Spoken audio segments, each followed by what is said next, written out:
Hello and welcome back to another Bad Movie Reviews review hosted by your favourite movie-loving rental, Ben, and I'm reviewing a film that is, I think, due to come out here in Boxing Day or December 26, around that time. In Australia, I believe it's out in many places already or soon to be.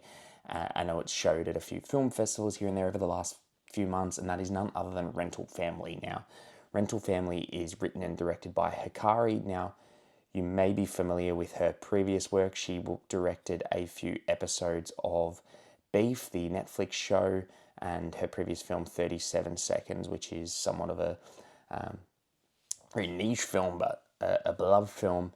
And this film is starring none other than Brendan Fraser, which I think it's his first leading role since his Oscar-winning performance in The Whale. And to give you the bare bones info on the plot, I'm sure you've potentially seen the trailer or interested in the film if you're watching this. It's about an American actor who's been living in Tokyo, Japan for I think 6 or 7 years and somewhat struggling, and then finds a very, very strange gig where this company called Rental Family basically hire actors to work as stand-in roles for actual people. So you find in this situation, Brendan Fraser is hired as a father to a kid who essentially needs a father figure. You get people that are hiring for apologies for cheating on their spouse or things like that. So you get the gist of that. And even when I'm saying the plot and reading it out, you can probably understand that this is a very sweet film from the plot already. You probably know exactly what you're going to get. You're going to get a very charming, very sweet film.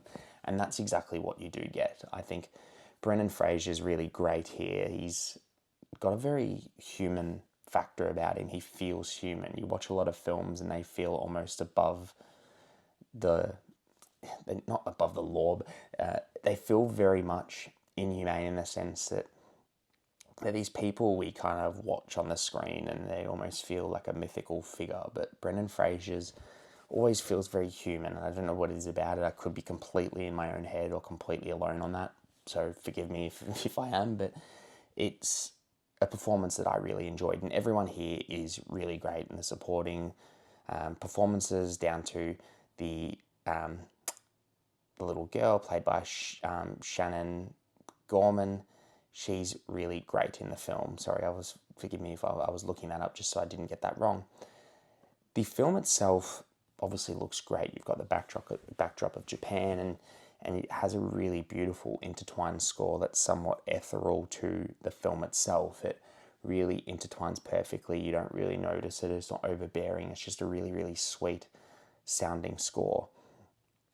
It's beautifully shot, the cinematography, as I said, but the warmth of this film just really works. It's a very, very warm, gentle film about life, and it is obviously quite emotional. It plays with like a you get a lot of Japanese culture in obviously the film, and it has very, very much emotional pull towards the characters and the situations, and it is, however, very paint by numbers. You can probably see where this film's going to end up almost immediately. Once you get into the real thick of the plot, you really know where it's more than likely going to lead. And Brendan Fraser's character is someone who's just extremely nice to everyone. And while that is believable, I would have loved some backstory into potentially why.